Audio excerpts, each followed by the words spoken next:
Hello friends. இன்னைக்கு புதினா துவையல் எப்படி செய்யறதுன்னு பார்க்க போறோம். அதுக்கு ஒரு கட்டு புதினாவை நல்லா ஆஞ்சி அலசி வச்சிருக்கேன்.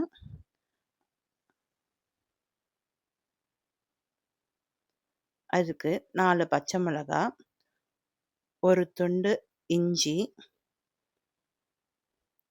சும்மா ஒரு கைப்பிடி கருவேப்பிலை, ஒரு கைப்பிடி கொத்தமல்லி 2 எடுத்துக்கங்க. 4 ஸ்பூன் புளி தண்ணி நான் கரைச்சி வச்சுருக்கேன். புளி அப்படியே போடலாம் ரவுண்டு. ஆனால் நான் கரைச்சி வச்சுருக்கேன் மண் இல்லாமல் இருக்கணுன்றதுக்காக. அதை மிக்ஸி ஜாரில் பச்சை மிளகாய், இஞ்சி, புதினா, கொத்தமல்லி எல்லாத்தையும் போட்டு நான் ஃபஸ்ட்டு கொஞ்சம் போட்டுக்கிட்டேன். ஏன்னா ஃபுல்லாக பத்தல, அதனால் 2 டைமாக அரைச்சிக்கலாம். புளி தண்ணியும் அதிலே ஊற்றிடுங்க. நம்ம தண்ணி எதுவும் ஆட் பண்ண தேவையில்ல. தேவையான அளவு உப்பு சேர்த்துக்குங்க. மிக்சியில் போட்டு நல்லா அரைச்சிக்குங்க. நல்லா நைஸாக அரைச்சிக்க. இதெல்லாம் நான் 2 பேட்சாக போட்டு அரைச்சிக்கிட்டேன்.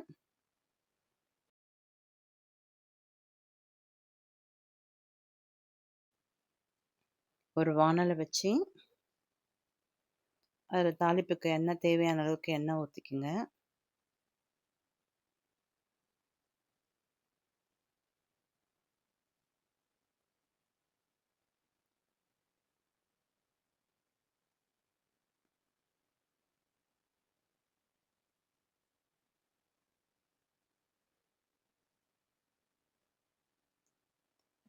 அதுக்கு கடுகு, உளுத்தம் பருப்பு,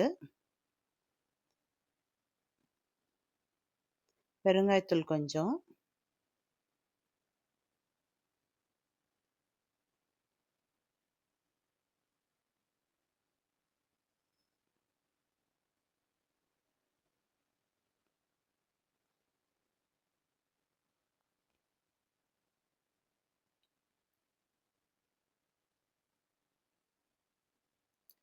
அதில் 4 காஞ்ச மிளகாவை கிள்ளி போட்டுக்கோங்க.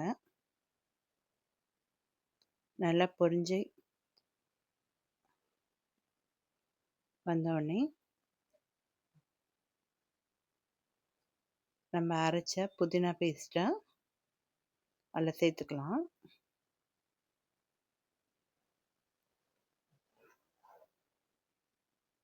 அடங்கிட்டு இப்போ சேர்த்துக்குங்க.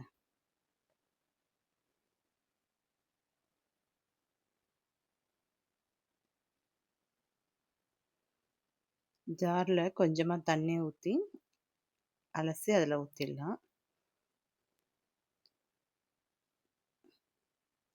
நான் இப்போ நல்லெண்ணெயும் கொஞ்சம் சேர்த்துக்கிட்டேன்.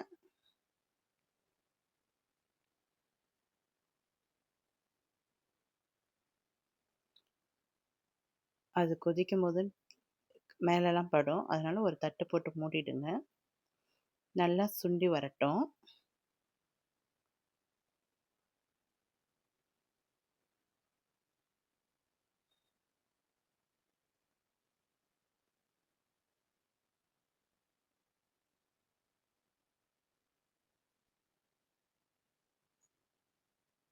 நல்லா சுண்டிட்டு புதினா துவையல் ரெடி. பிடிச்சிருந்தா லைக் பண்ணுங்கள், ஷேர் பண்ணுங்கள், சப்ஸ்கிரைப் பண்ணுங்கள். நன்றி, வணக்கம் ஃப்ரெண்ட்ஸ்.